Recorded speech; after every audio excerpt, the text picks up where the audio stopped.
अब देखिए, ईरान ने जो माइंस बिछाई हुई है हॉर्मुज में, उसको हटाने पर एक बड़ा दावा सामने आया है। माइंस को हटाने में 6 महीने का वक्त लगेगा। पेंटागन के सूत्रों के हवाले से हॉर्मुज पर यह बहुत बड़ी खबर वॉशिंगटन पोस्ट की रिपोर्ट में, और उसके हवाले से फिलहाल यह खबर सामने आ रही है कि उसको हटाया तो जा सकता है, लेकिन हटाने में कम से कम 6 महीने का वक्त जरूर लगेगा।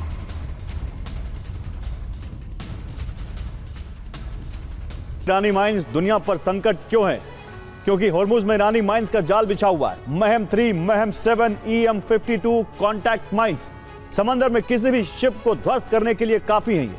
अब इन माइंस को डिफ्यूज करने के लिए अमेरिका अंडर वाटर ड्रोन्स और लिटरल कॉम्बैट शिप तैनात करने जा रहा है। माइन हंटिंग कैसे की जाएगी, यह समझिए। हाई रेजोल्यूशन सोनार का इस्तेमाल होगा, जिसमें समंदर में लगाई माइंस की पहचान की जाएगी।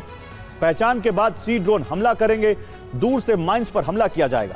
माइन स्वीपिंग के लिए सी माइन को एक्टिव करके खत्म करना होगा। माइंस के पास मैग्नेटिक फील्ड बनाया जाएगा, ऐसा लगेगा जैसे माइन के ऊपर कोई शिप गुजरा हो। सी माइंस एक्टिवेट होकर फट जाएंगी। और एक और बड़ी खबर आ रही है, हॉर्मुज पर ईरान ने टोल वसूलना शुरू कर दिया है। यह खबर सामने आ रही है। हॉर्मुज पर IRGC के कमांडर के जरिए यह बड़ा दावा किया गया है। टोल की रकम अब केंद्रीय बैंकों में जमा की जाएगी।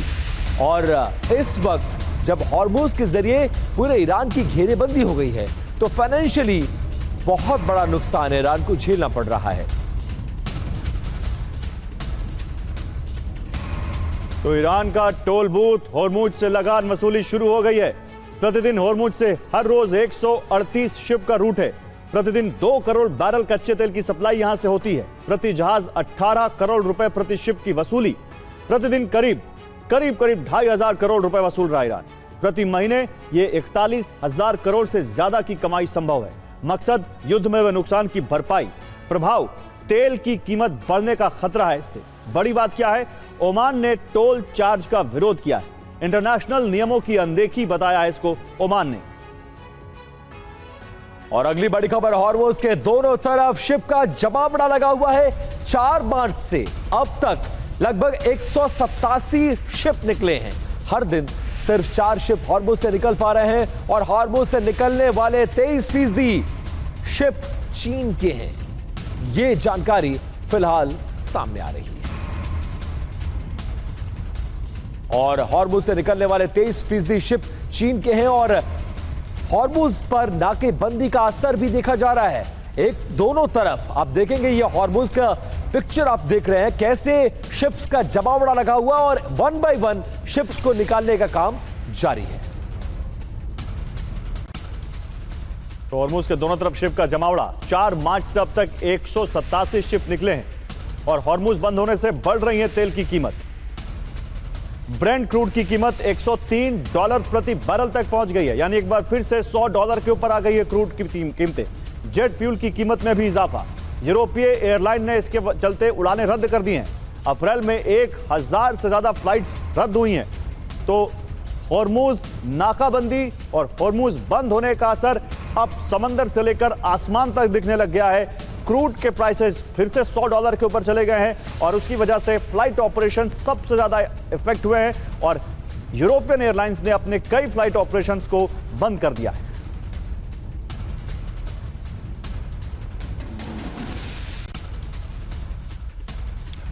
और वार्ता से पहले ईरान पर अमेरिका का बयान, ईरान की आर्थिक व्यवस्था हम पूरी तरह से तबाह कर देंगे।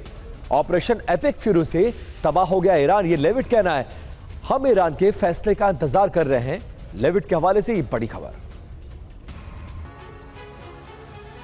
और देखिए, ये क्यों कहा जा रहा है कि परमाणु युद्ध का खतरा क्यों है, और ये दावा क्यों किया जा रहा है, इसको समझाने की और डिकोड करने की हम आपको कोशिश करते हैं। देखिए, 20 देश परमाणु हथियार बनाने की तैयारी कर रहे हैं, जिसमें यूरोप, पूर्वी एशिया के कुछ देश एटम बम भी बना सकते हैं। 20 देशों ने NPT से हटने को लेकर आपस में चर्चा भी की है। और परमाणु हथियारों पर राफेल ग्रॉसी ने चेतावनी जारी की है, जो IAEA के चीफ हैं। उन्होंने कहा है कि दुनिया परमाणु युद्ध की ओर बढ़ रही है। अब ये NPT क्या है समझ लीजिए। 191 देशों के बीच परमाणु अप्रसार संधि है, नॉन प्रोलिफरेशन ट्रीटी के तहत 5 देशों को परमाणु हथियार रखने की इजाजत है। संधि के तहत बाकी देश कभी परमाणु हथियार नहीं बना सकते। ईरान ने अमेरिका को एक बार फिर से बड़ी चेतावनी दी है। यूएस और इजराइल को नरक बनाने की धमकी ईरान के जरिए आ रही है। खत्म अल अंबिया के मेजर जनरल ने यह कहा है। अब्दुल्लाही अली आबादी ने क्या कुछ कहा है कि ईरान ने हमले के लिए सरप्राइज लिस्ट पूरी तैयार करके रखी है और अगर हम पर हमला हुआ तो हमले का फौरन और भीषण जवाब देगा ईरान, और ईरान भी अपनी ताकत को इकट्ठा कर रहा है।